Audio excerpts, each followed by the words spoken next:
I am Harrison, 32 years old. After 15 grueling years of sacrificing my youth, my sanity, and my salary to build our family business from the brink of absolute ruin into a $50 million empire, my golden child older brother decided to fire me. He did it on a brightly lit stage in front of 200 people at his own CEO inauguration party. While a jazz quartet played softly in the background and waiters poured expensive champagne, he grabbed the microphone and proudly told our employees, our clients, and our parents that my role as chief operating officer was eliminated effective immediately. He wanted to humiliate me. He wanted to break me in front of the entire industry. But there was one massive detail he never bothered to learn about his own company. I had been sitting on a legal secret that was about to turn his glorious coronation into a nightmare. And now, he is the one facing total financial and professional ruin. Before I take you through the exact moments of that night and how I destroyed his fake kingdom, please hit that like button if you believe that hard work should always triumph over arrogant entitlement. And don't forget to let me know where you are watching from in the comments. Now, let's go back to the night my brother tried to throw me away. The grand ballroom of the downtown Marriott was transformed into a venue that rivaled a royal wedding. The company had spared absolutely no expense, which was a bitter pill for me to swallow considering I was the one who usually managed our corporate budget. White silk drapes cascaded from the high ceilings, catching the deep blue uplighting that matched our company's corporate colors. A live jazz quartet was set up in the corner, playing smooth, unobtrusive melodies. In the dead center of the room, flanked by tables draped in heavy linen, sat two massive, ridiculous ice sculptures carved into the exact shape of our company logo. It was 7 o'clock on a Friday evening, and 200 people were mingling in expensive tailored suits and designer cocktail dresses. The guest list was a who's who of our industry. We had our top-tier clients, the local business press, the entire senior staff, our vendors, and of course our family. They were all here for Julian, my older brother. Julian was 35 years old, tall, conventionally handsome, and possessed the kind of effortless, magnetic charisma that made people instantly want to hand him their wallets and thank him for the privilege. Tonight was his ultimate coronation. After a highly publicized and utterly exhausting 3-year transition period, our father, Victor, was officially stepping down as chief executive officer. He was handing the keys to the family kingdom over to Julian. I did not have a reserved seat at the VIP tables up front with the rest of the family. I sat in the back row near the kitchen doors. I was the chief operating officer. I was the guy in the trenches who made sure the payroll cleared every other Friday, the supply chain functioned through global shipping crises, and the corporate taxes were filed flawlessly. I was the quiet engine of the car.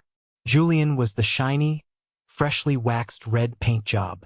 Nobody ever stops to take a picture of the engine. At exactly 8:30, the crystal chandeliers dimmed.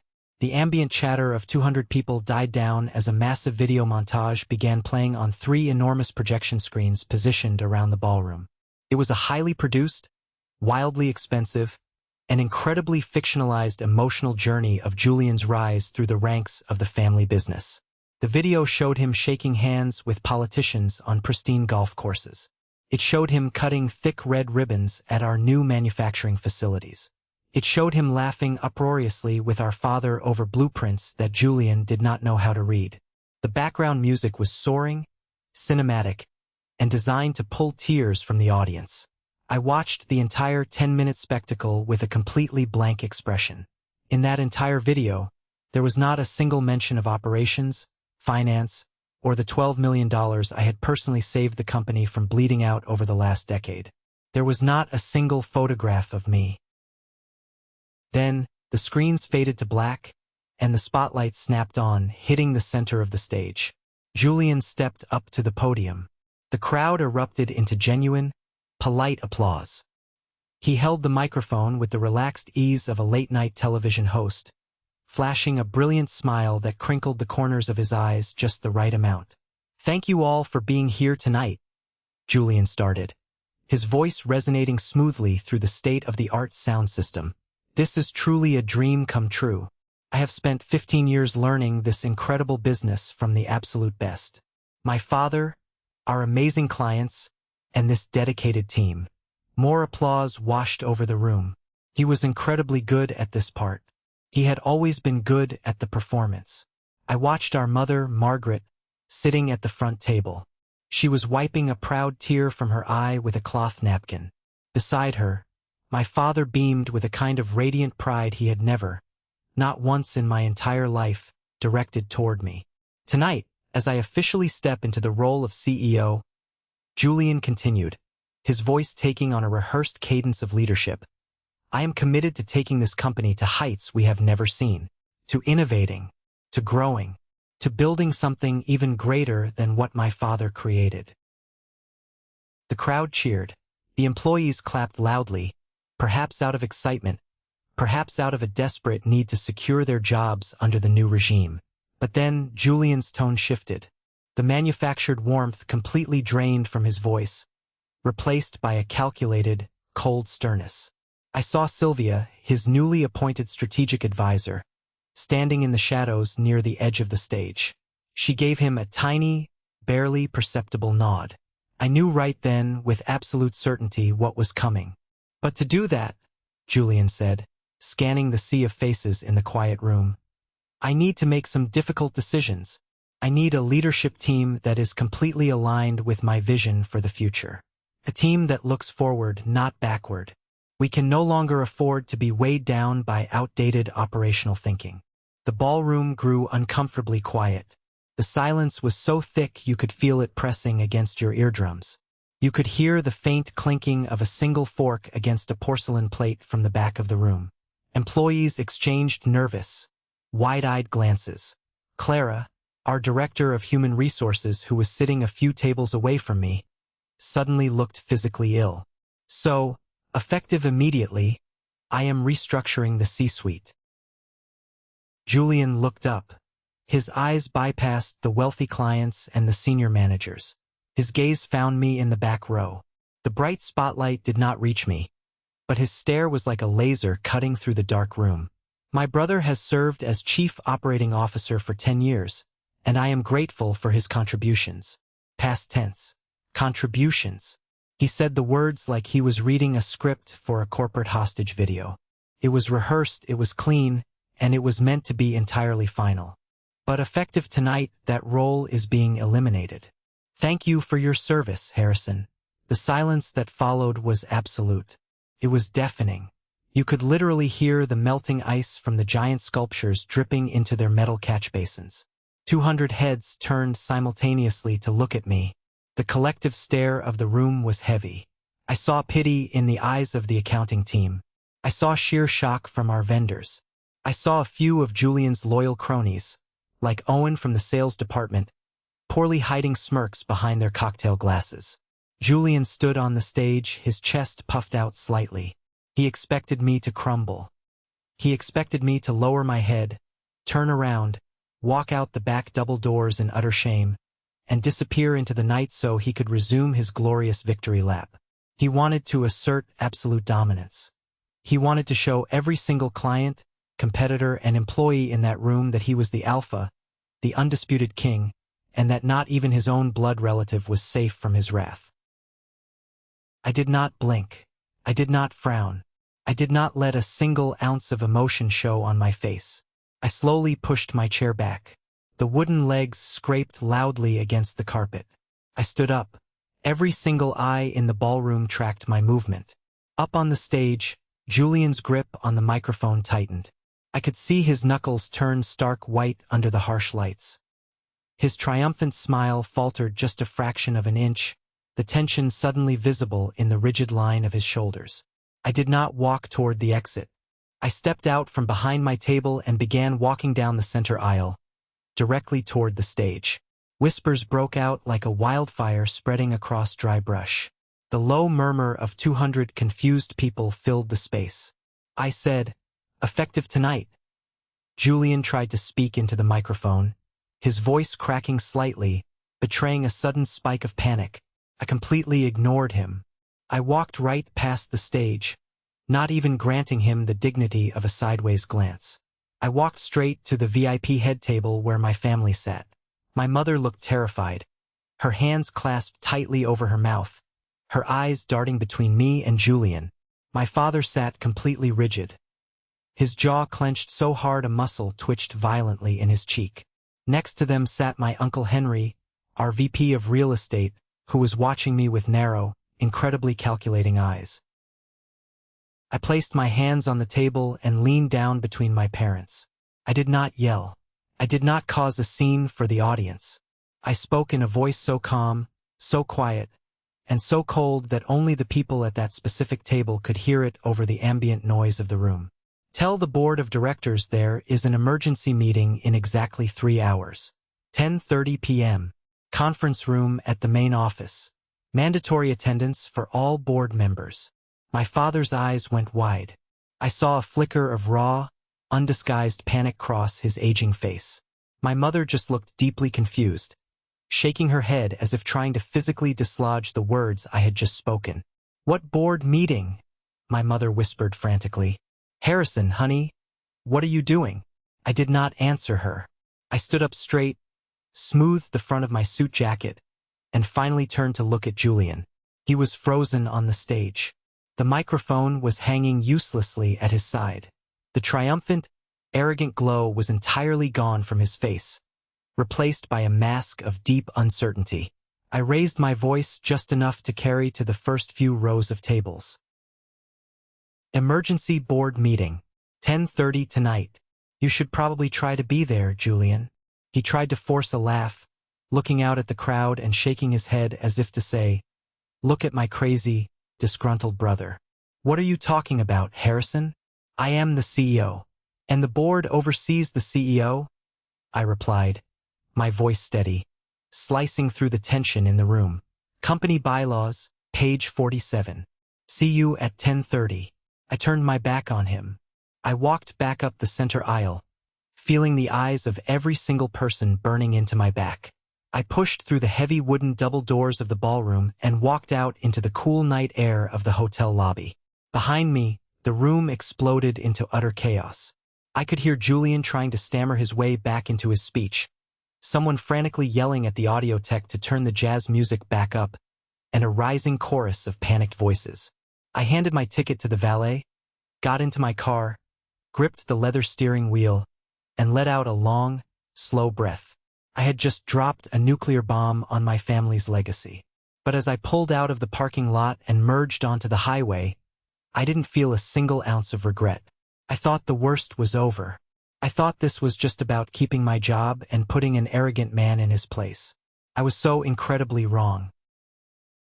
To truly understand how we arrived at a point where a brother publicly executes his own sibling in front of their entire industry, you have to understand the deeply flawed dynamic of the Morrison family. From the outside, we were the classic, successful American business family. We were the kind of family that looked absolutely perfect on a glossy Christmas card. But beneath the surface, the foundation was rotting from the inside out. Our grandfather started the manufacturing company back in 1965 in a tiny garage. When he passed away, his funeral was a massive event in our town, a testament to the empire he had built. My dad, Victor, took over the reins shortly after. Victor was a relentless grinder. He grew the business from a modest regional supplier to a $50 million enterprise.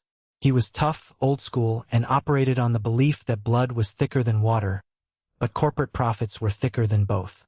Julian was born 3 years before me. From the exact moment he could walk and talk, he was the undisputed golden child of the family. He was the high school star quarterback, the homecoming king, the kid who could talk his way out of a speeding ticket with a charming smile and a joke.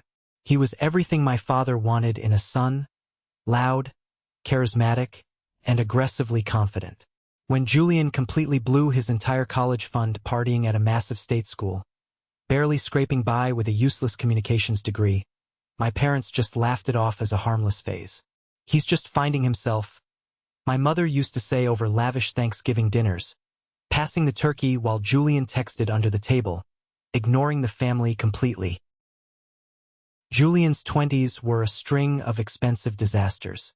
There was a brief, catastrophic marriage that ended in a remarkably ugly divorce. That divorce cost my parents an absolute fortune in lawyer fees and a massive real estate settlement just to keep the girl quiet and protect the family's public image. There was a minor DUI incident that they swept under the rug with more expensive legal maneuvering. Julian never faced a single consequence. Every time he fell, my parents were there with a massive safety net woven out of the company's profits. I was entirely different. I was the quiet one. I was analytical, observant, and deeply introverted.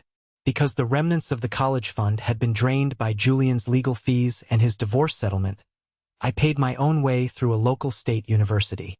I worked grueling night shifts at a Walmart distribution center, loading trucks until my back screamed in agony, just to pay my tuition. I studied finance, corporate law, and supply chain logistics. I actually cared about how the world worked, how systems operated, not just how things looked on the surface.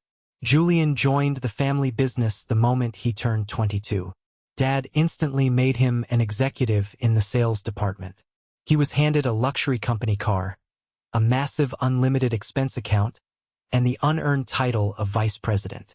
Julian spent his days taking wealthy clients out for $300 steak lunches, playing 18 holes of golf on Tuesday afternoons, and aggressively taking credit for the hard work of the junior sales representatives. I joined the company when I was 20, still finishing my degree. I didn't get an office.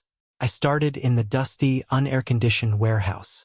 I learned the inventory system from the ground up. I learned exactly why our shipping routes were inefficient and why we were bleeding money on damaged freight. When the recession hit hard and the company was teetering on the edge of total collapse, I was the one who stayed up until 3 a.m. every single night in a windowless basement office. I went through our commercial real estate leases line by line. I renegotiated our vendor contracts. I restructured our 401k matching programs to find ways to keep the company afloat without laying off our factory workers. I rebuilt our entire operational model. I fought tooth and nail to lower our raw material costs. Over a 10-year period, while Julian was out getting his picture taken for local business magazines and accepting awards he didn't earn, I sacrificed my own salary and personal life to save the company $12 million in pure profit. I built the complex financial systems that ensured Julian's massive commission checks actually cleared the bank. I was eventually promoted to chief operating officer not because I was the son of the boss, but because the business would have literally collapsed into bankruptcy without me holding the pillars up. But nobody outside the building knew my name. To the industry, the Morrison Company was Victor and Julian. 3 years ago, everything shifted permanently. We were at my parents' sprawling estate for a Sunday dinner. Dad tapped his expensive crystal wine glass with a silver spoon. He looked older that night, deeply tired. He announced that he was going to begin a 3-year transition to retirement. And then, he walked around the table and placed his heavy hand on Julian's shoulder. I am incredibly proud to announce that Julian will be taking over as the next CEO of this company, my father said, actual tears welling in his eyes. My mother clapped excitedly, rushing over to kiss Julian's cheek. Julian flashed that blinding, practiced smile and pulled my dad into a tight hug. I sat at the far end of the long dining table, holding my fork, completely and utterly invisible. Not a single person asked what I thought. Not a single person acknowledged the terrifying reality that putting a man who couldn't read a basic balance sheet in charge of a $50 million company was a corporate suicide mission. I clapped quietly, drank my water, and swallowed the bitter, metallic taste of reality. That was my inheritance, the privilege of working myself to death so Julian could wear the crown. For 3 agonizing years, the transition dragged on. Julian shadowed Dad, but he didn't actually learn the mechanics of the business. He learned the culture. He focused entirely on public image, expensive rebranding campaigns, and hiring outside consultants who spoke in meaningless corporate buzzwords. He brought in Sylvia, a ruthless corporate strategist who charged an insane monthly retainer just to sit in meetings and tell Julian how brilliant his terrible ideas were. Meanwhile, I kept the lights on. I managed the factory floor schedules, the complex HR disputes, the brutal tax audits. I watched Julian authorize ridiculous, frivolous spending, corporate retreats to Aspen ski resorts, luxury vehicle leases for his frat brother buddies in the sales department, while I had to fight him in screaming matches just to get approval for basic safety upgrades on the manufacturing line. The tension in the office was building like a pressure cooker with a welded valve. and it finally blew exactly 1 week before the inauguration party. It was a rainy Tuesday afternoon. Julian's assistant called my office and said the incoming CEO requested my presence immediately. I walked down the long carpeted hallway to his corner office. It was twice the size of mine, featuring floor-to-ceiling windows overlooking the city skyline. Julian was sitting behind his massive mahogany desk, leaning far back in his imported leather chair, casually tossing a golf ball in the air and catching it. Sylvia was sitting on the plush leather sofa in the corner, holding a sleek tablet, a smug, predatory smile playing on her lips. "Harrison, close the door," Julian ordered, not bothering to look up from the golf ball. I closed the heavy door, but I did not sit down. I stood firmly in front of his desk. "What do you need, Julian?" "I have a logistics meeting in 10 minutes. I'm making some big changes when I officially take the reins next week," he said, finally catching the ball and fixing his eyes on me. "Okay, big changes. I'm restructuring the leadership. The company needs a fresh culture. We need to be aggressive, forward-thinking." He sounded exactly like he was quoting a self-help podcast he barely understood. "Okay, what does that mean for operations?" I asked flatly, refusing to give him the reaction he wanted. Julian leaned forward, resting his elbows heavily on the polished wood of his desk. "You've been COO for a decade, Harry. That's a long time to be stuck in the mud. I need my own team. I need people who don't question my authority every single time I want to authorize a marketing budget. People who understand that I am the boss, not a partner." Sylvia chimed in from the couch, her voice dripping with condescension. "We just feel that your conservative approach to capital allocation is actively holding Julian's grand vision back, Harrison. You lack the appetite for risk." I ignored her completely. I kept my eyes locked on my brother. "So you're letting me go?" "I'll announce it Friday at the inauguration," Julian said smoothly, as casually as if he were discussing ordering lunch for the office. "In front of everyone?" I asked, keeping my voice perfectly level. Inside, my blood was boiling. I felt a cold, terrifying fury settling deep in the pit of my stomach. My own brother. "Clean slate. New era," Julian said, offering a tight, arrogant smile that didn't reach his eyes. "It's nothing personal, Harry. It's just business. I'll make sure Clara in HR gives you a fair severance package. Maybe you can finally take a vacation. God knows you need a tan." I didn't yell. I didn't flip his expensive mahogany desk. I just stared at him in complete silence for 5 long, agonizing seconds. I looked at the man who had coasted on my sweat, my stress, and my intellect for his entire adult life. "Okay," I said quietly. Julian looked genuinely surprised, his thick brow furrowed in confusion. "That's it? No argument? You're not going to go running down the hall to cry to Dad?" "Nope. I thought you'd make this difficult," he scoffed, leaning back in his chair again, clearly disappointed he didn't get to assert his dominance in a screaming match. "Good to see you finally know your place in the food chain." I turned around, opened the door, and walked out. I went straight back to my office, locked the door, and opened the bottom drawer of my heavy steel filing cabinet. I pulled out a thick, leather-bound binder, the founding documents and corporate bylaws. I didn't need to read them. I knew the exact clauses by heart, having drafted revisions for my father years ago. I just needed to make sure I had the physical copies ready. Julian thought I had accepted defeat. He thought I was rolling over like a beaten dog, accepting my unceremonious exile so he could wear his unearned crown in total peace. He had absolutely no idea that by trying to humiliate me in public, he had just handed me the match to burn his entire perfect life to the ground. I arrived at my quiet suburban house at 9 p.m., exactly 30 minutes after walking out of the Marriott ballroom.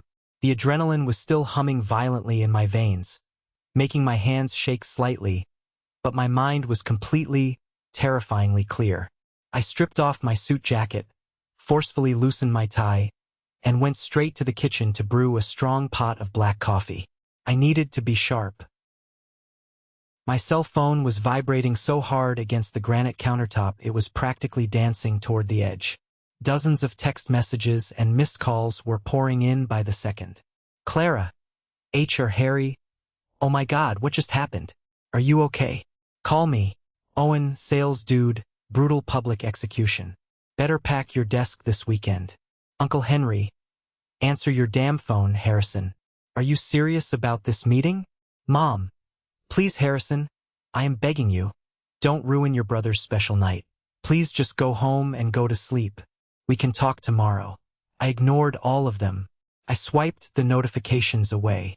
I did not have the time or the emotional bandwidth for their panic, their gloating, or their pity. I walked into my home office, opened my laptop, and hit print on the specific documents I had prepared a week ago. The laser printer hummed to life, spitting out pristine, warm copies of the company bylaws, specifically highlighting page 47, section 12. I meticulously organized them into 5 neat manila folders, ensuring every page was perfectly aligned.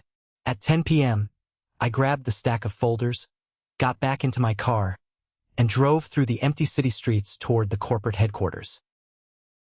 The massive glass and steel building was completely dark and silent, standing in stark contrast to the noisy, fake celebrations still happening across town. I badged in at the security desk, taking the private executive elevator up to the top floor. I walked down the long hallway and pushed open the heavy double doors of the main boardroom.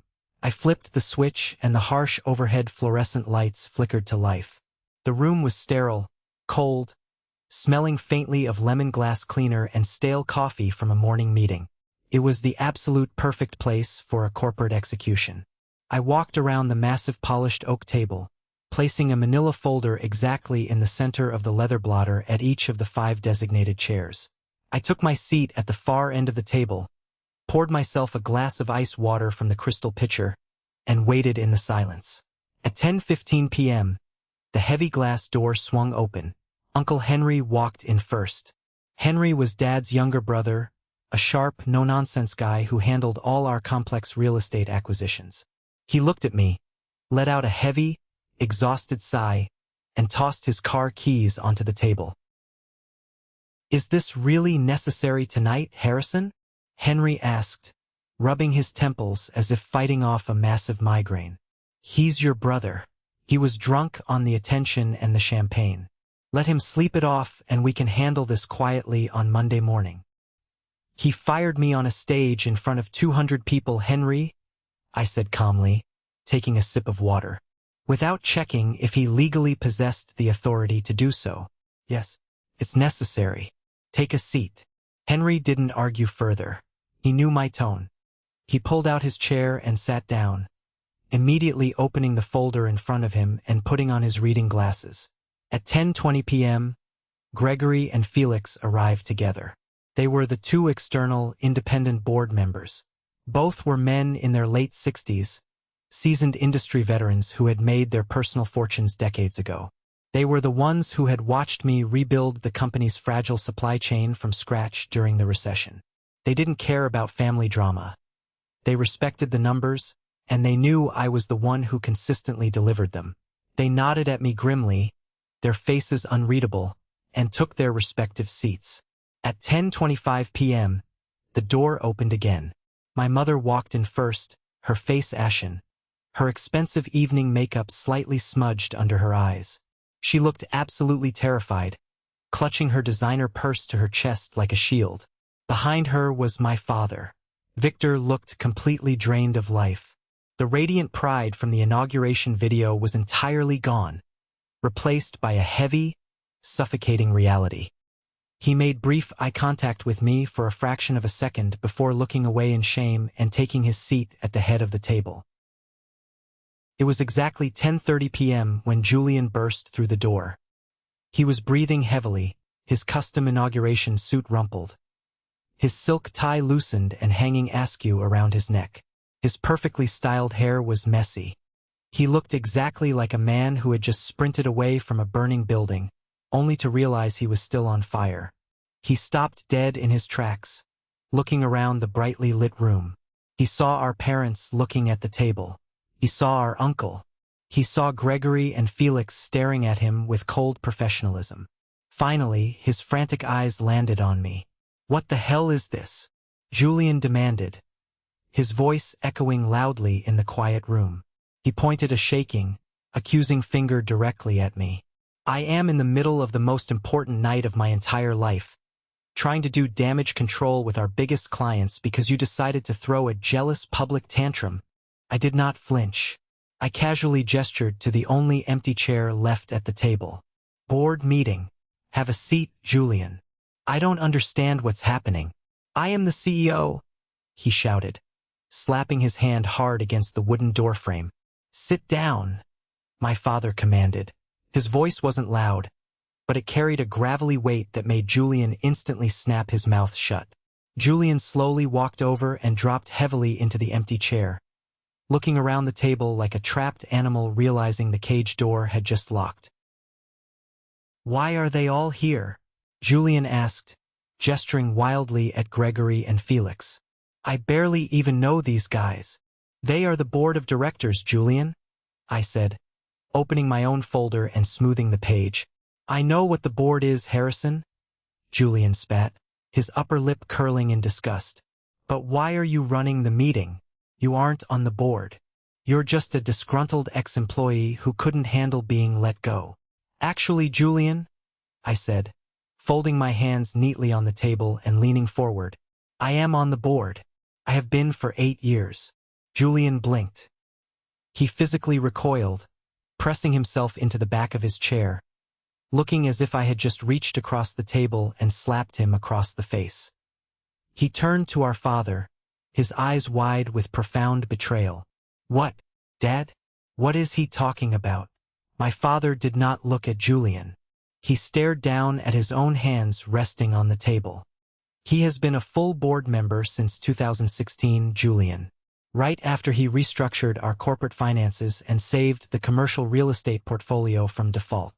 "And nobody told me?" Julian's voice cracked. The pitch of it went high, desperate, and remarkably childlike. "You never asked," I stated, my voice slicing effortlessly through his rising panic. "Not once in 8 years did you ever sit down and ask how board decisions were made, or who held voting power.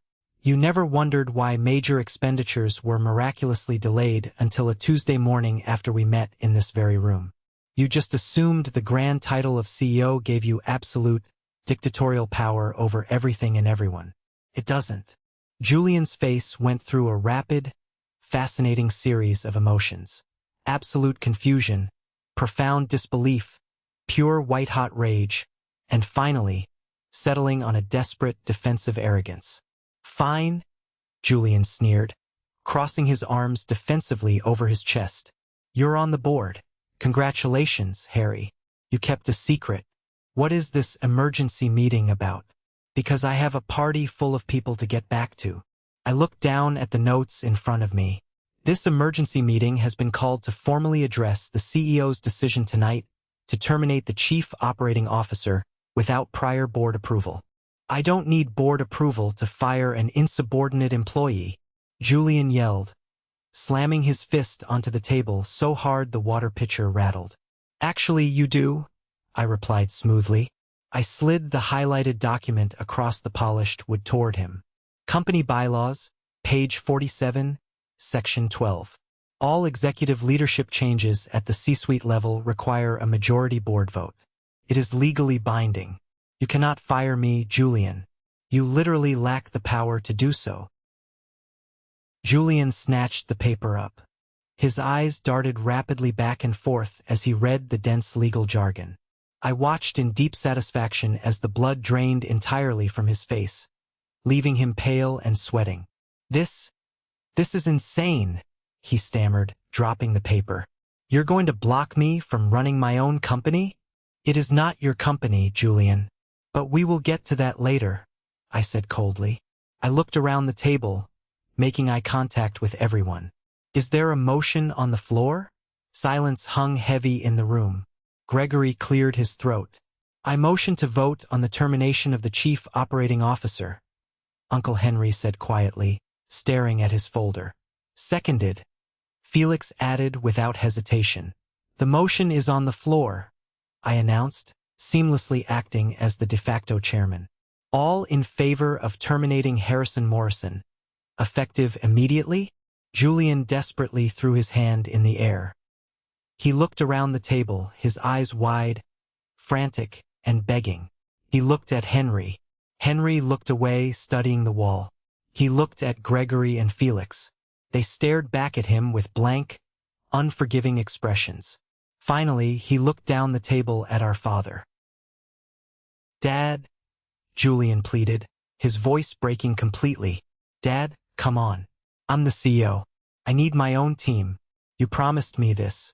You promised me." Victor closed his eyes for a long, agonizing moment.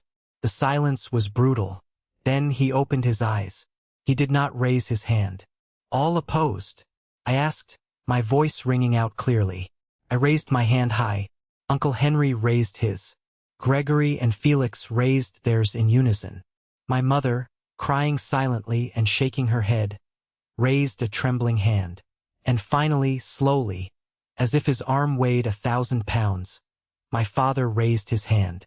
5-1, I declared, the words dropping like heavy anvils onto the polished oak table. The motion fails. The CEO position remains filled. The CEO's public directive is null and void. Meeting adjourned. Julian's mouth hung open. No sound came out. He looked like a man suffocating in deep water. He stared at our father, the betrayal in his eyes so raw, so utterly devastating, it was almost uncomfortable to witness. "You're voting against me?" Julian whispered, his voice barely audible. "Your own son? On the night of my inauguration. I am voting for what is legally best for the survival of this company, Julian," Dad said, his voice gravelly and full of sorrow. "That is my fiduciary duty as a board member. You acted recklessly. You let your ego drive." Julian stood up so violently that his heavy leather chair tipped backward and crashed loudly into the drywall. "This is unbelievable," he screamed, his face turning an ugly, mottled shade of purple. "I am the CEO. I should be able to make a single goddamn decision without asking for permission from a bunch of old men and a jealous, spiteful younger brother." "You are the CEO, Julian," I interrupted, standing up to meet his furious gaze directly. "You are not a king. You are not a dictator. You have a job to do. I have a job to do. And the board makes sure we both do them legally and properly. If you had spent the last 3 years actually learning the business instead of picking out ice sculptures and tasting champagne, you would have known that." That hit him like a physical, heavy blow to the stomach. He stepped back, pointing a shaking, accusatory finger at me. "This isn't over, Harrison. I swear to God. This is not over." "Actually, it is," I said coldly, gathering my papers. "The vote happened. You lost. That's exactly how corporate governance works. Shut the door on your way out." Julian let out a guttural, animalistic sound of pure rage, spun on his heel, and stormed out of the boardroom. The heavy glass door slammed shut behind him, rattling violently in its metal frame. The room fell dead silent except for the low hum of the air conditioning. My mother was sobbing quietly into her hands, her shoulders shaking.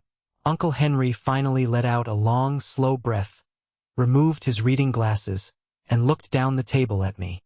"Well, that was brutal. He fired me on a stage in front of 200 people, Henry," I said, tapping my folders perfectly flush against the table. "I just fired back with paperwork. I didn't sleep a single wink that night. I drove back to my house, changed into comfortable sweatpants, and sat in my dark living room, watching the city skyline glow through the massive windows. I wasn't anxious. I wasn't afraid of the fallout. I was simply waiting." Julian was a lot of things: arrogant, entitled, lazy, but above all, he was incredibly predictable. His entire ego was a fragile, bloated balloon, and I had just popped it with a needle in front of the one man whose approval he craved above all else: our father. I knew exactly how he would retaliate. At 6:30 a.m. on Saturday morning, as the sun was just beginning to cast a gray light over the city, my cell phone rang. It was an unknown number with a San Francisco area code. I knew exactly what it was. I answered on the second ring. "Hello, Harrison Morrison?" A sharp, nasal, entirely unpleasant female voice asked. "Speaking. This is Penelope Vance from Vance and Associates. I am the retained legal counsel for your brother, Julian Morrison. We need to immediately discuss the severe procedural irregularities regarding last night's impromptu board meeting." A lawyer. He actually called a high-priced corporate lawyer before the sun even came up. Julian was terrified. "Good morning, Penelope," I said, casually putting her on speakerphone as I walked into the kitchen to make another pot of coffee.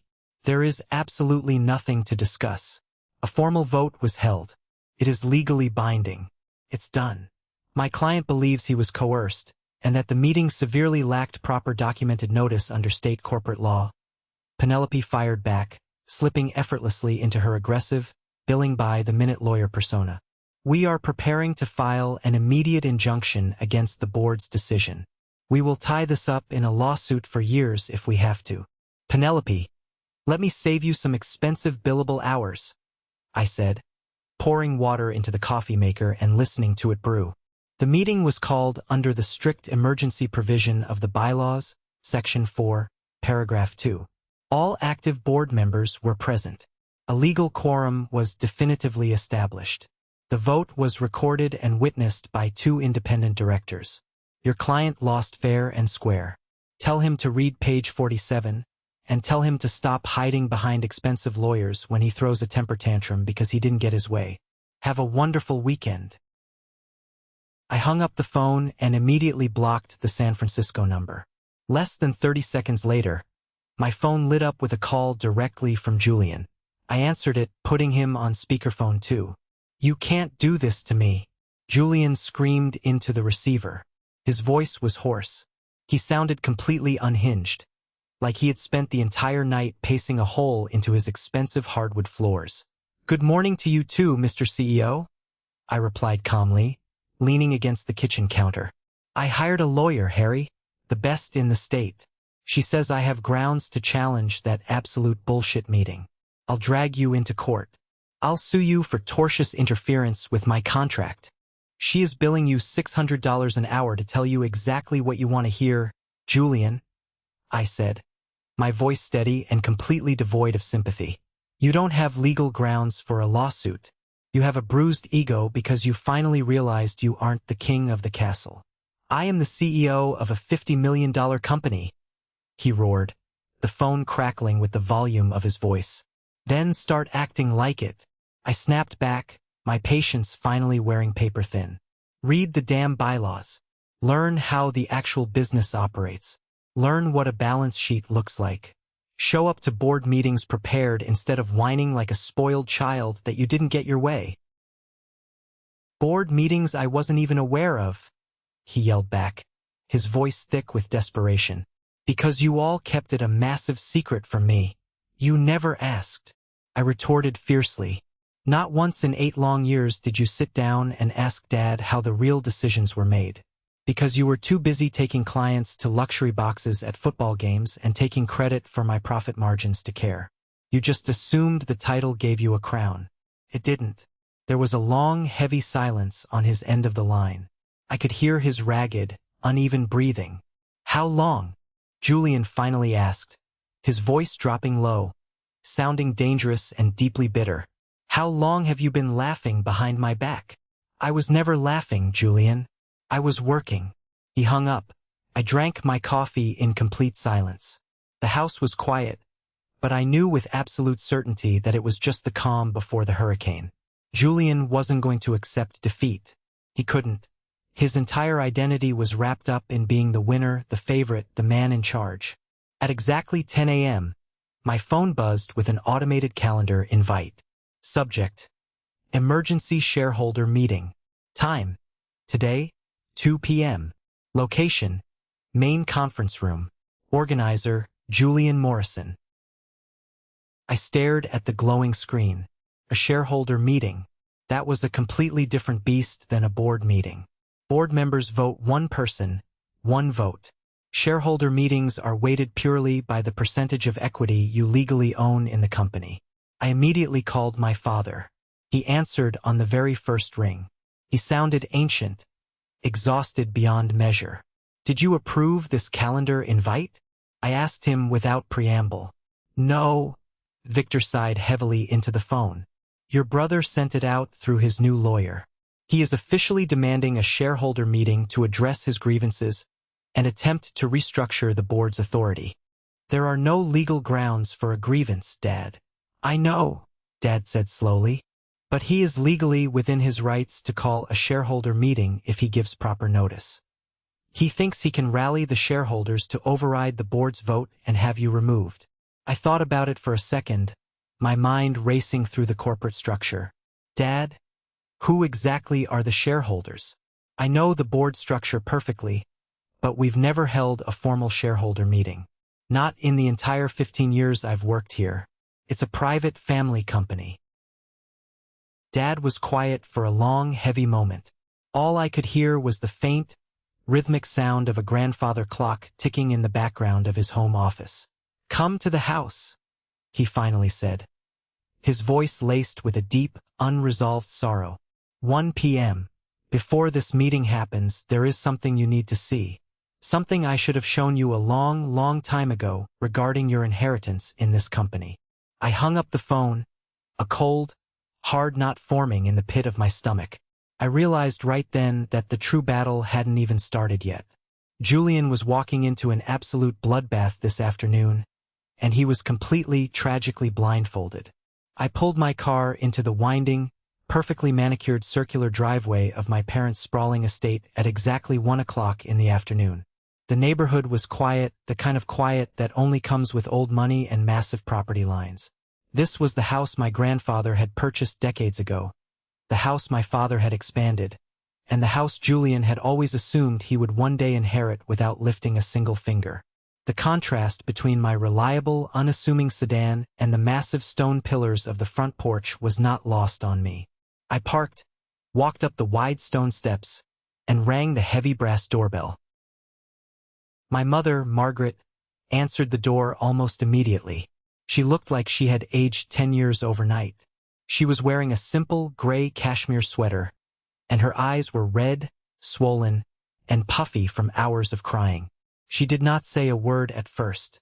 She just stepped forward and hugged me tightly, her small frame trembling against my chest, before stepping aside to let me into the grand foyer. "He called us at midnight last night," my mother whispered, her voice fragile and shaking as we stood on the imported marble floor. "He was screaming, Harrison, just screaming into the phone about betrayals and grand conspiracies. I have not seen him this incredibly upset since his nasty divorce 5 years ago. Back when he was fighting that brutal custody battle over his dogs and demanding your father pay for the most expensive lawyer in the state to fix his massive mess. He is completely out of control. He kept saying you stole his company. He will survive, Mom," I said gently, though my voice held absolutely no real warmth or sympathy for my older brother. "He is throwing a tantrum because someone finally told him no. Where is Dad?" "He is in his study," she said, pointing down the long, heavily carpeted hallway. "He has been in there since 4 in the morning. Please, Harrison, try not to upset him further. His blood pressure cannot take this kind of stress." I nodded, walked down the long hall, and pushed open the heavy solid oak door of my father's home office. The room smelled of old paper, rich leather bindings, and the expensive scotch my father kept on the bottom shelf of his bookcase. Dad was sitting behind his massive mahogany desk.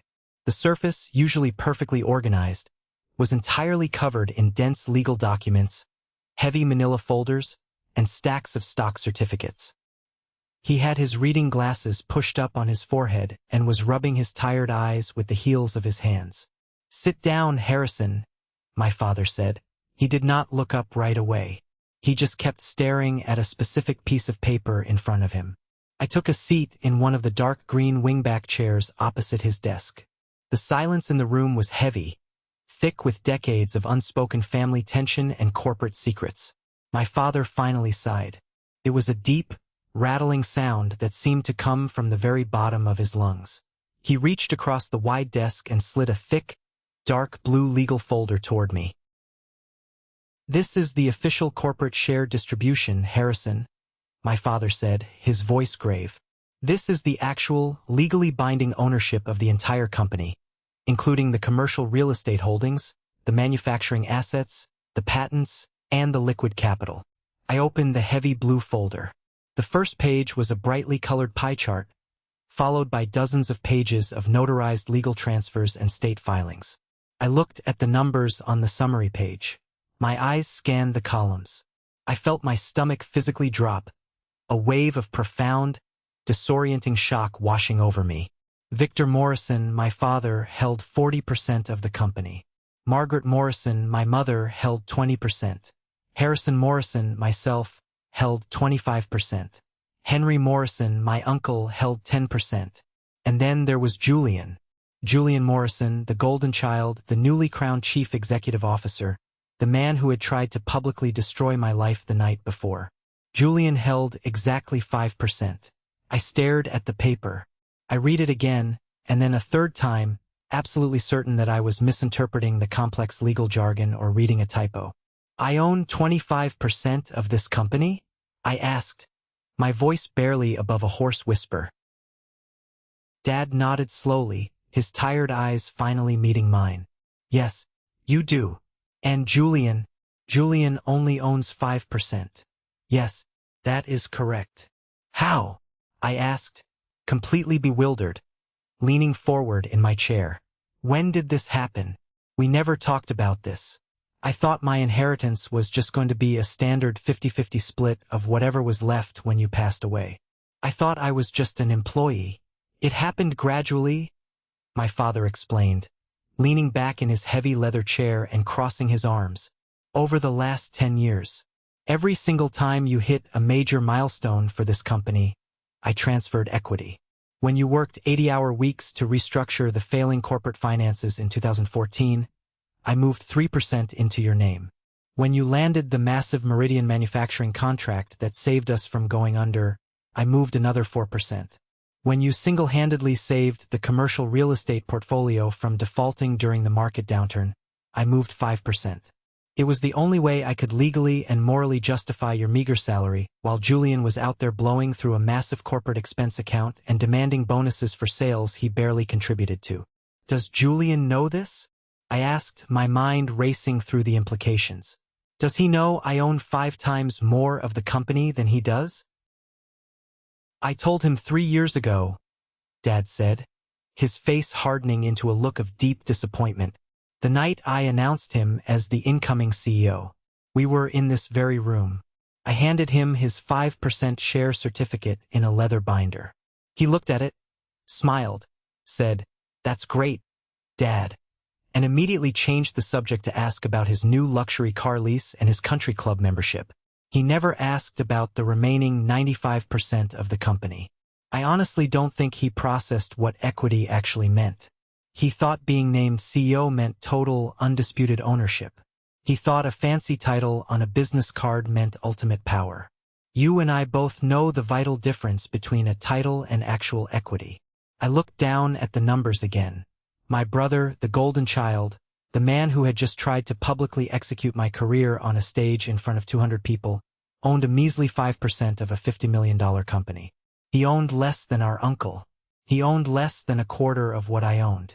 He was a figurehead, a highly paid mascot. Why didn't you give him more? I asked, genuinely curious about the man who had favored Julian his entire life. My father's expression turned incredibly grim. Because shares represent actual, tangible contribution, Harrison. You built the financial systems that keep the lights on.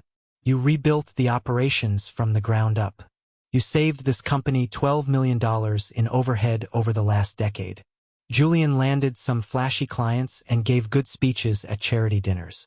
Both roles are valuable to a business. But one builds lasting equity, and the other just builds a temporary reputation. I gave him the title of CEO to feed his massive ego. I gave you the ownership because I knew you would protect the family legacy. He is going to completely lose his mind when he sees this today, I said, closing the blue folder and sliding it back across the desk. He is about to, my father agreed grimly, standing up and grabbing his suit jacket. "Let's go to the office. It is time to face the music."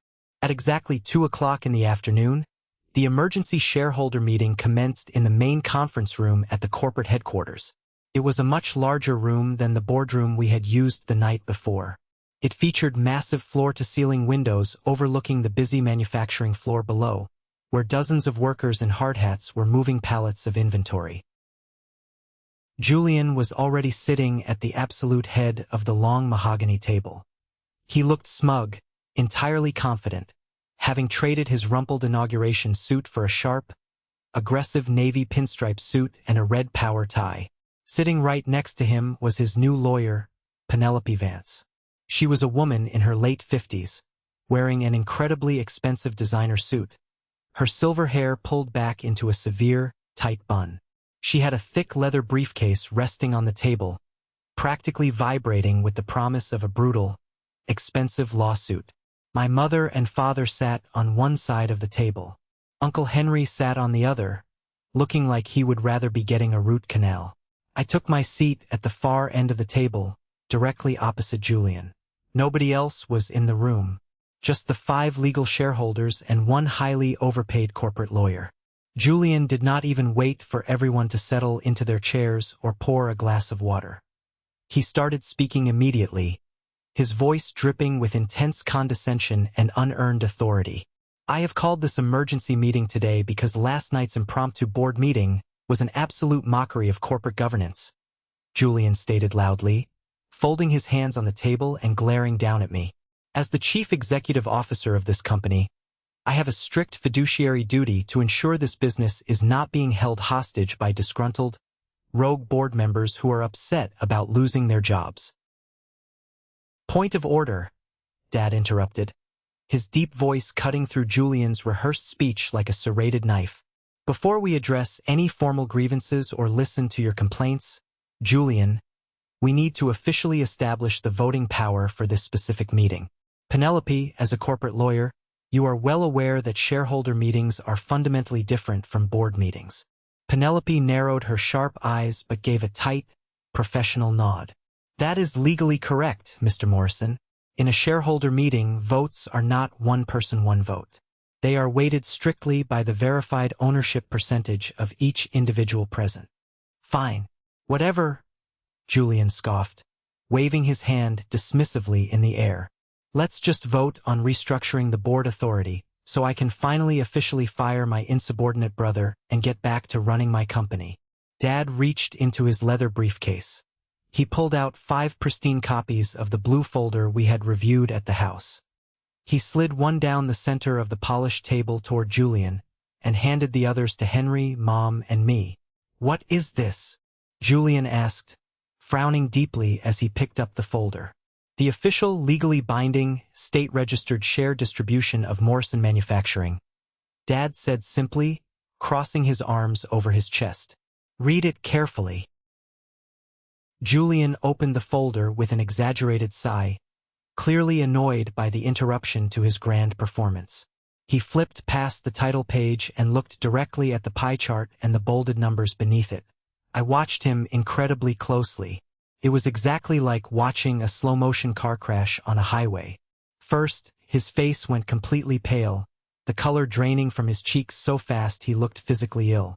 Then, a dark, angry, mottled red flush crept up his neck and settled heavily on his face. Then he went pale again.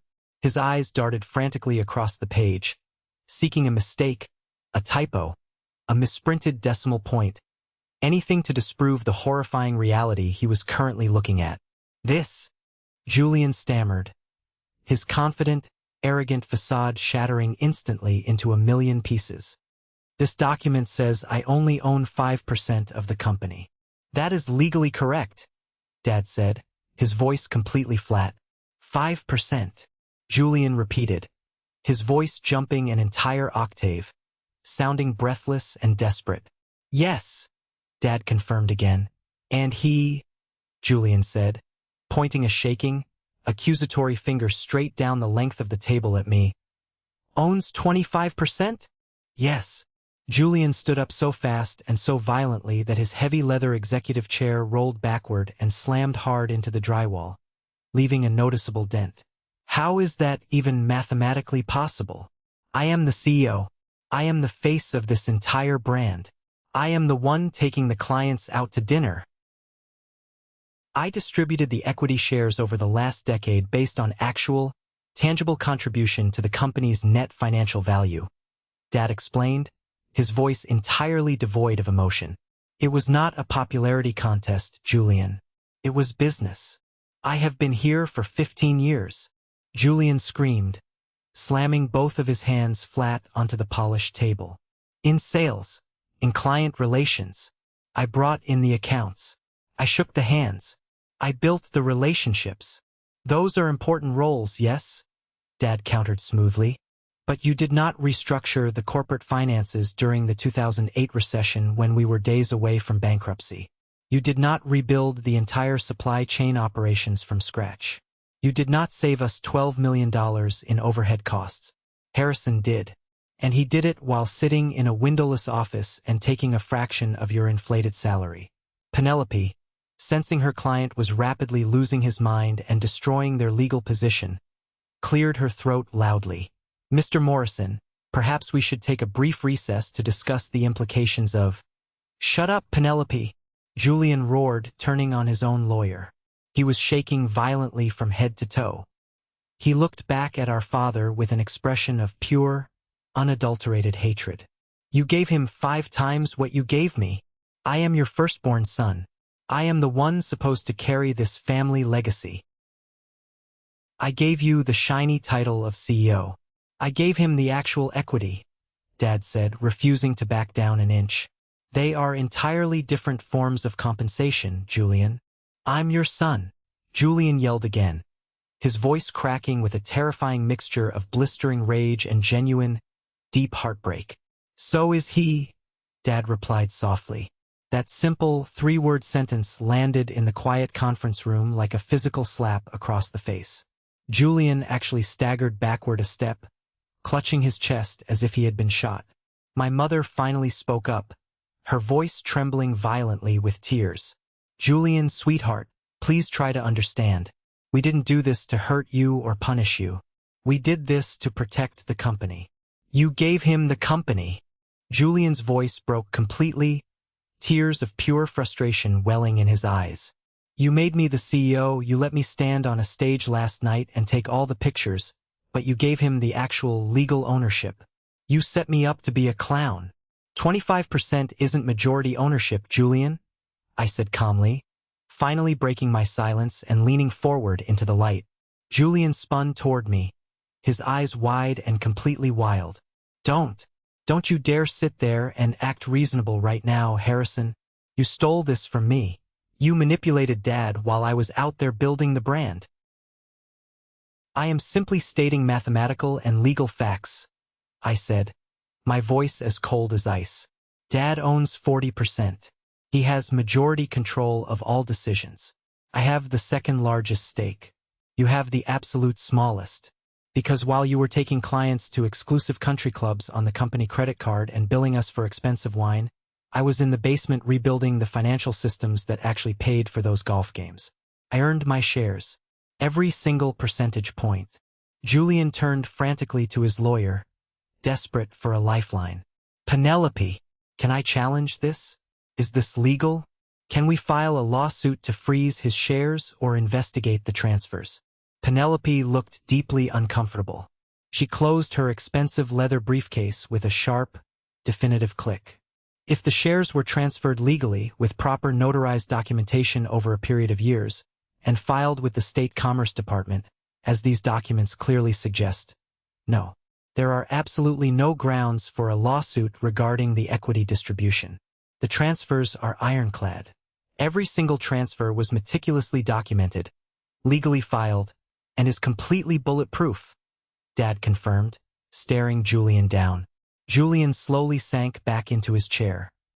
He stared blankly at the polished wood of the table, his chest heaving. The silence in the room was suffocating. The reality of his situation was finally crushing him. So that's it, Julian whispered, his voice incredibly hollow and defeated. I'm the CEO, but I own essentially nothing? I have no real power. You own 5% of a $50 million company, Julian, Dad said firmly. That is $2.5 million in guaranteed equity. It is not nothing. Most people would kill for that kind of head start in life. Compared to his $12.5 million, it's absolute scraps. Julian spat bitterly, not looking up. It is exactly what you earned, Dad said, offering no comfort. The words hung in the air. Brutal, unforgiving, and entirely true. Julian looked down the table at me, his eyes filled with a toxic, incurable mixture of shame, embarrassment, and boiling fury. Did you know about the exact shares? Not the exact percentages, I answered honestly. Not until an hour ago when Dad showed me the folder. But you knew you had more power than me. You knew you could veto me. I suspected. And you never thought to mention it to your own brother? Would you have ever listened to me, Julian? I asked softly. If I had told you 3 years ago that I owned more of the company than you, would you have humbled yourself and asked me to teach you the business? Or would you have thrown a tantrum and tried to fire me then? He didn't answer. He just stared at me with pure venom. The meeting ended without a single vote being cast. There was absolutely nothing to vote on. Julian's entire grievance was based on the false premise that he could easily rally the shareholders to overthrow the board. But now he knew the humiliating, inescapable truth. The people with the actual ownership sat on the board. And he wasn't one of them. He was just a highly paid employee with a fancy title. The trap of his own arrogance had finally snapped shut. But a narcissist can only stay quiet for so long. When a man like Julian realizes he doesn't own the kingdom, his very first instinct isn't to start building his own castle. His first instinct is to burn the family castle to the ground so nobody else can have it. It started exactly 2 days later on a Tuesday morning. I was sitting quietly in my office, reviewing the quarterly logistics reports, when my direct line rang. The caller ID on the digital display showed Marcus Chun. Marcus was the CEO of a massive tech manufacturing firm based in Seattle. He was our biggest, most vital client, accounting for nearly 18% of our total annual revenue. Good morning, Marcus, I said, putting down my pen and putting on my best customer service voice. Harrison, I need to ask you something, Marcus said. His tone was incredibly tight, completely lacking the usual friendly banter we shared about our families or sports. And I need you to be completely straight with me. No corporate spin. Always Marcus. What's going on? Is Morrison Manufacturing experiencing severe internal instability? Are there major leadership issues you haven't disclosed to your partners? My stomach instantly dropped into my shoes. Why would you ask that, Marcus? Because I received a bizarre phone call yesterday evening from someone claiming to be an independent industry analyst, Marcus explained, his voice hard and uncompromising. They asked highly specific, leading questions about our long-term relationship with your company. They specifically asked whether we were concerned about a civil war in your C-suite, and if we were actively looking to move our manufacturing contracts elsewhere to avoid supply chain disruptions. What did you tell them? I asked, gripping the edge of my desk so hard my knuckles turned white. I told them we've worked closely with your operations team for 8 years and have zero concerns. But it made me incredibly uncomfortable, Harrison. And then my computer chimed softly. I opened the email from Marcus and clicked the blue link. It was a featured article on a prominent, widely read industry blog. The headline was in bold, aggressive red font. Leadership turmoil at Morrison Manufacturing. Sources say CEO and COO at war following public humiliation. The article was carefully worded to avoid a direct libel lawsuit, heavily citing anonymous internal sources. But the details were far too accurate to be rumors. It detailed the public confrontation at the inauguration party. It mentioned the emergency board meeting late at night. It painted a vivid picture of a company deeply fractured, with an aging founder unable to control his feuding sons. It was perfectly designed to create maximum panic among clients, employees, and creditors. Did you leak this, Harrison? Marcus asked bluntly. Absolutely not, Marcus, I said, my jaw clenching in anger. Then who did? I knew exactly who did it. There were only 5 people in that boardroom. My parents and uncle would never destroy their own legacy or risk their retirement. The external members had absolutely nothing to gain from bad press. It was Julian. He was trying to force my father's hand by creating a massive external crisis. I will handle this immediately, Marcus, I promised, my voice cold and hard. I assure you, our operations are completely stable. Your supply chain will not see a single disruption. I give you my word. Handle it fast, Harrison, Marcus warned before hanging up, because if I am getting these calls, other major clients are too. And absolutely nobody wants to sign a multi-million-dollar contract with a company that is actively imploding in the press. I hung up the phone with Marcus' chin. I didn't yell. I didn't throw my coffee cup at the wall.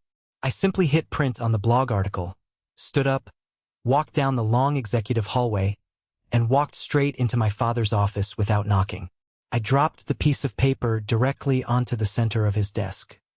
He leaked to the press, I said. Just one sentence. Dad put on his reading glasses and scanned the article. I watched the remaining color drain from his face, replaced rapidly by a dark, dangerous flush of absolute fury. This could destroy us, Dad whispered, looking up at me, his eyes wide with a very real fear. Clients will panic. Our competitors will circle us like sharks smelling blood in the water. The banks might reconsider our commercial real estate credit lines if they think we have unstable leadership at the helm. He doesn't care, Dad, I said, leaning over the desk. He finally realizes he doesn't own the company, so he's perfectly willing to sink the ship just to prove he has the power to destroy it. So what do we do? Dad stood up, his imposing frame casting a long shadow across the room. He didn't look tired anymore. He looked like the ruthless businessman who had built an empire from scratch in a dirty garage. We call an emergency meeting, Dad commanded, grabbing his phone. All hands, every single employee. Tomorrow morning at exactly 9 a.m. on the warehouse floor. We address this head-on before the rumors spread any further and cause permanent damage. The next morning, the massive shipping warehouse was entirely shut down. The loud, constant hum of the manufacturing machinery was silenced. Every single employee, 230 people, from the senior accountants in suits to the forklift drivers in steel-toed boots, was gathered in a wide circle on the cold concrete floor. I stood near the front, my hands clasped professionally in front of me. Julian stood off to the far side, flanked closely by Owen and 2 other guys from his loyal sales team. Julian had his arms crossed tightly over his chest, his chin tilted up in a mask of pure defiance. He looked like a rebel leader making a stand against an oppressive regime. Dad didn't use a podium. He didn't have prepared notes on index cards. He grabbed a simple handheld microphone, stepped away from the executives, and walked right into the center of the crowd of workers. I am sure many of you have seen or heard the rumors currently circulating online about leadership changes. Dad started, his voice booming powerfully over the PA system, echoing off the high steel ceilings of the warehouse. Rumors about severe conflicts between the executives of this company. I am here today to address that directly and honestly. The warehouse was dead silent. You could hear a pin drop. People discreetly pulled out their cell phones, hiding them by their sides and hitting record. 2 weeks ago, at the CEO inauguration party, there was a highly public disagreement regarding personnel decisions. Dad continued, pacing slowly back and forth. It was handled poorly. Emotions ran high. Things were said that absolutely should not have been said in a public setting. It was unprofessional, and I apologize that you had to witness it. Dad stopped pacing. He turned his body and looked directly at Julian. Julian tried to hold the intense gaze, but quickly looked away, staring stubbornly at the concrete floor. Since that night, there have been extensive board meetings and legal discussions, Dad said. Decisions were made according to strict company policy and our binding corporate bylaws. Some individuals are unhappy with those decisions. That is understandable in any business. But what is absolutely unacceptable, what I will not tolerate under any circumstances, is taking internal family disagreements and leaking them to the public press to intentionally damage this company's reputation. Dad reached into his suit jacket pocket and pulled out a folded printout of the industry blog article. He held it up high in the air for the entire crowd to see. This article appeared yesterday. It contains highly sensitive, confidential information that could only have come from someone inside this very company. Someone who prioritized their own personal grievance, their own fragile ego, over the well-being, the mortgages, the college funds, and the job security of the 230 people standing in this room today. A low murmur rippled through the crowd. Heads turned. People started looking around, trying to figure out who the traitor was. But most eyes slowly, inevitably, drifted toward Julian. "I want to be crystal clear about something," Dad said, his voice rising, vibrating with absolute authority. "Morrison Manufacturing has survived for 60 years because we solve our problems internally, because we put the business first, because we understand that when leadership fights publicly, the employees are the ones who suffer the consequences." Dad paused, letting the heavy, uncomfortable silence do the heavy lifting. "So here is exactly what is going to happen moving forward. Your CEO," Dad pointed directly at Julian, "will continue leading the sales department, client relations, and public-facing operations. Your COO," Dad pointed at me, "will continue leading all internal operations, finance, and corporate strategy. They will work together. They will communicate professionally. They will put this company first. And if they can't?" A brave warehouse supervisor called out from the back of the crowd. Dad's voice hardened into absolute steel. "Then the board of directors will remove them permanently, because this company is infinitely bigger than any one person, including me, and absolutely including my sons." The room went completely, terrifyingly quiet. The message was delivered perfectly. Dad looked at Julian. "Julian," Dad said into the microphone, "do you have anything you would like to add to this team?" It was a test, a brutal public test of humility. Julian hesitated for a long, agonizing moment. I could see the intense internal war raging on his face, his massive ego fighting against the stark reality that he was completely cornered and exposed. Finally, he stepped away from his sales guys and walked to the center of the floor. He took the microphone from Dad. His hand was visibly shaking. Julian started, clearing his dry throat. "I want to apologize to everyone in this room. The inauguration party was supposed to be a celebration of our future. I made a massive mistake. I made it about my own ego, about power, and I am deeply sorry for putting any of you in a position of uncertainty regarding your jobs." It sounded rehearsed. It sounded exactly like Penelope Vance had drafted it for him in a desperate email. But at least he was finally saying the words in public, looking at the people he almost ruined. "I am learning," Julian continued, his voice tight and strained. "I am learning that being the CEO doesn't mean having all the answers. It means surrounding yourself with people who do. And my brother," Julian forced himself to look at me, his eyes completely dead, "is one of those people." He handed the microphone back to Dad and quickly walked away, disappearing into the back offices without looking back. A wave of uncertain, awkward applause rippled through the warehouse. But it was a resolution. The bleeding had stopped for now. We had established a temporary truce. For the next 6 months, the truce shockingly held. We worked together purely as professionals. Julian handled the clients, the grand vision, and the public relations. I handled the operations, the dense spreadsheets, and the internal strategy. We didn't grab beers after work. We didn't talk about our personal lives or our family, but we showed up, did our respective jobs, and kept the company running smoothly. Financially, we were thriving. Revenue was up 11%. We signed 2 major new manufacturing contracts that required me to hire 20 new factory workers. Employee retention stabilized at 94%. From the outside looking in, the Morrison brothers had figured it out. Everything looked perfectly fine. But a narcissist can only pretend to be a team player for so long before the overwhelming need for absolute control consumes them again. On a Tuesday morning, I received an automated email notification. Subject: Mandatory Shareholder Meeting. Time: Friday, 2 p.m. There was no warning. There was no agenda attached to the invite. Just a time and a place. I immediately called Dad. "Did you approve this meeting?"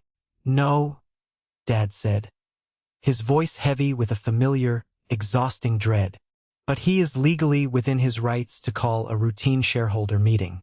I don't know what he is planning, Harrison, but his lawyer, Penelope Vance, has been seen in the building twice this week, meeting with the independent board members.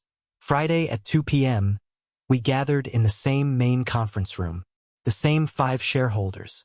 But this time, Julian brought Penelope, and she looked incredibly smug, her expensive briefcase resting on the table like a loaded weapon ready to fire. "Let's skip the pleasantries," Julian said, his voice carrying that old arrogant edge. "I have called this meeting to address a severe structural flaw in how this company is operating."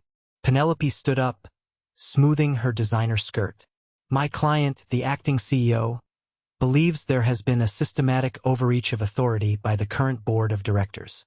Major operational decisions are being made without proper, full shareholder approval. The board is explicitly authorized to make operational decisions," I said calmly, leaning back. "That is literally the definition of corporate governance. Decisions up to $500,000. Penelope interrupted sharply, pointing a manicured finger at me. "Anything above that requires a formal shareholder vote. You, Harrison, signed a $750,000 equipment lease last month for the new factory floor." I looked at Dad. He looked slightly surprised. "That lease was fully vetted, discussed for hours, and unanimously approved by the board," I said. "But not by the shareholders," Penelope countered smoothly. "Which means it violated company policy. Which means the board severely overstepped its legal authority." Uncle Henry spoke up. "Penelope, that is an absurd technicality. We've operated this way for a decade without issue." "It is the law, Mr. Morrison," Penelope smiled thinly. "And we have documented 12 other examples over the past 6 months where the board bypassed shareholder voting on capital expenditures." Julian looked directly at me across the table, a venomous smile playing on his lips. "You've been running this company like you own the entire thing, Harry. But you don't. You only own 25%. We all have a say. So, what exactly do you want, Julian?" Dad asked, leaning forward. "A vote," Julian said, his eyes gleaming with malicious intent. "A formal shareholder vote to immediately restructure board authority. All expenditures over $250,000 will now require a full shareholder vote. Furthermore, to ensure compliance, I am motioning to expand the board of directors by adding 2 new members." "And I suppose you've already handpicked these new members?" I asked, seeing the trap slowly closing. "I have," Julian said. 2 highly respected business consultants from San Francisco. Neutral parties. Neutral parties that you've undoubtedly promised lucrative consulting salaries to in exchange for voting your way." I shot back. "You're trying to pack the board with your cronies because you can't win votes legally with the current structure. Mr. Morrison, my client is simply ensuring proper oversight." Penelope cut in, defending him. "The current board structure gives you and your father a combined 65% voting power." She wasn't legally wrong, but it was a blatant, aggressive power grab. "I'm calling for a vote," Julian announced loudly, "to accept these 2 new board members and heavily restrict the board's spending authority. All in favor?" Julian raised his hand high. I waited. I watched the table. I knew Julian only held 5%. Even if Uncle Henry voted with him, it was only 15%. He couldn't win this. But then my uncle hesitated. Henry looked down at his hands, then looked at Dad, an expression of deep guilt on his face. He didn't raise his hand, but he didn't verbally oppose it either. Then, to my absolute horror, the 2 external board members, Gregory and Felix, who had been invited to observe the shareholder meeting, spoke up. "While we are only board members and not shareholders," Gregory said nervously, refusing to meet my eyes. We formally advise the shareholders that expanding the board is in the best interest of the company's long-term health. My stomach dropped. Julian had gotten to them. Somehow, over the last 6 months, he had met with the independent directors. He had promised them something. Promotion, a massive salary increase, a guaranteed consulting retainer for their own private firms. He had bought their loyalty. Based on the advisory of the independent directors, Penelope stated smoothly, "My client motions to move forward." "Wait," Dad interrupted, his voice sharp and loud, echoing in the room. Everyone turned to look at Victor Morrison. He stood up slowly. He looked furious. "You don't get to do this, Julian," Dad said, his voice trembling with a terrifying rage. "You do not get to use cheap technicalities and expensive lawyers to tear down the company that your grandfather built. I am trying to protect this company. You are just trying to protect your bruised ego." Dad slammed his heavy hand onto the polished oak table. The sound cracked like a gunshot. "6 months ago, you tried to fire your own brother on a stage. When that failed, you threw a tantrum. When that failed, you leaked to the press and risked 200 jobs. And now you are trying to manipulate the corporate structure and buy off independent directors just because you cannot accept the fact that you are not in absolute control." "I am the CEO," Julian screamed, standing up to face him. "And you have proven, beyond a shadow of a doubt, that you are entirely unfit for the role," Dad roared back. The room went dead silent. Penelope Vance actually took a step back. "I am calling a shareholder vote. Right now," Dad declared, his eyes locked on Julian. "A vote of no confidence in the current CEO. All in favor of maintaining the current leadership structure." I raised my hand. "So did Dad. So did Uncle Henry." "3 in favor," Dad said. "All opposed." Julian frantically raised his hand. "The vote is weighted by equity," Dad stated coldly. "I hold 40%. Harrison holds 25%. Henry holds 10. That is 75% of the voting power rejecting your ridiculous motion, Julian. The motion to restructure the board fails. The motion of no confidence in the CEO passes." Julian's face went completely ghostly pale. He looked at Penelope. She was packing her briefcase. She knew a losing battle when she saw one. "You just chose him over me?" Julian whispered, looking at Dad with genuine tears in his eyes. "I chose what is best for the survival of this company," Dad said, his voice cracking slightly. "I am your son." "So is he," Dad yelled, finally breaking. "And I am so damn tired of pretending that a title matters more than actual results. I gave you every single opportunity to prove yourself, Julian. And you have spent 6 months fighting a war instead of leading a company." Julian stared at our father. Then he grabbed his suit jacket off the back of his chair. "Then I quit," Julian said, his voice shaking with absolute venom. "I quit. The CEO, the board, all of it. I'm completely done with this toxic family." He turned to Penelope. "Draft the paperwork to sell my 5% shares. I want out." "Julian, wait." Mom started crying openly now, but Julian didn't wait. He walked out of the conference room and slammed the door behind him forever. 3 weeks later, Penelope Vance formally contacted our corporate attorneys. Julian had officially accepted an offer for his 5% equity stake from an outside private equity firm. The sale closed for $4.2 million. It was a massive sum of money, more than enough to set someone up for a comfortable, quiet life. But Julian was not interested in a quiet life. He was interested in revenge. We didn't hear from him for 2 full months. And then, the press release hit the industry wires, spreading like wildfire across LinkedIn and corporate blogs. Julian had taken his $4 million and started a competing manufacturing firm right across town. He arrogantly named it Morrison Solutions. He aggressively positioned it in the media as the innovative, forward-thinking alternative to our old-fashioned, stubborn family business. He used his influx of cash to hire away 3 of our top sales guys, including Owen, promising them massive salaries, inflated titles, and promotions they absolutely didn't deserve based on their actual performance metrics. At first, a few of our clients were curious. Julian was undeniably charming, and he threw incredible, lavish launch parties. A few mid-tier clients took initial meetings with him. But when those clients sat down at the table and asked the hard, necessary questions, who was handling the complex supply chain operations?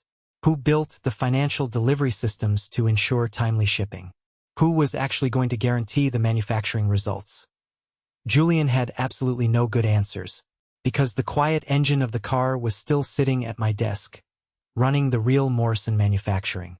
Julian was phenomenal at sales, but sales without a solid, unshakable operational foundation is just a room full of expensive empty promises.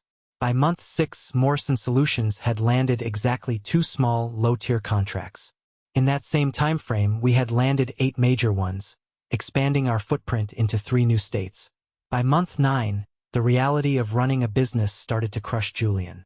He had burned through over half of his startup capital on expensive downtown office real estate, ridiculous marketing campaigns, and exorbitant executive salaries for himself and his frat brother friends. He didn't know how to balance a budget, and it showed. By month 12, the rumors started circulating heavily in the industry.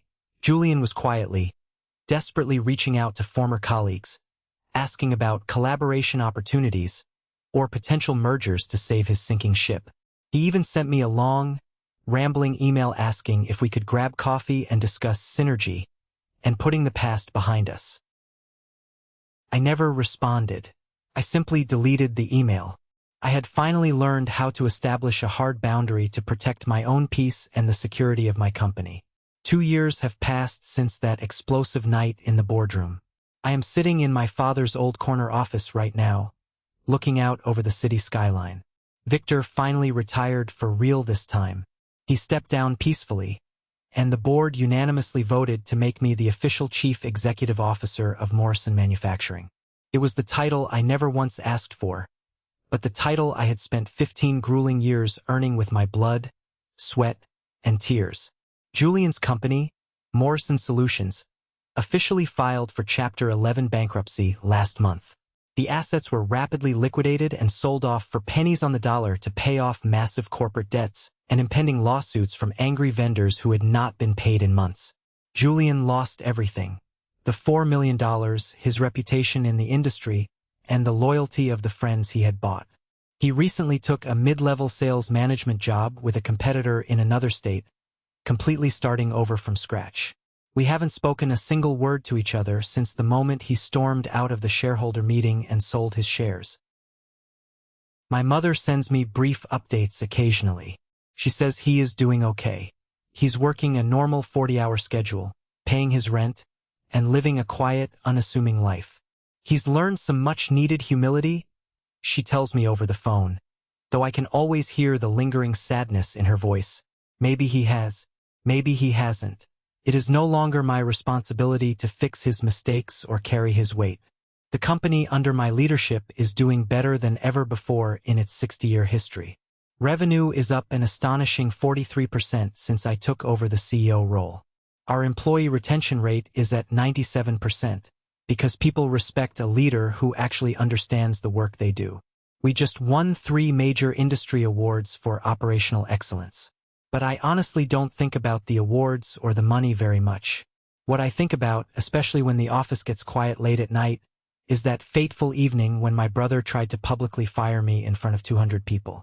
I think about how desperately he believed that a fancy title and a tailored suit gave him absolute power over my life and my career.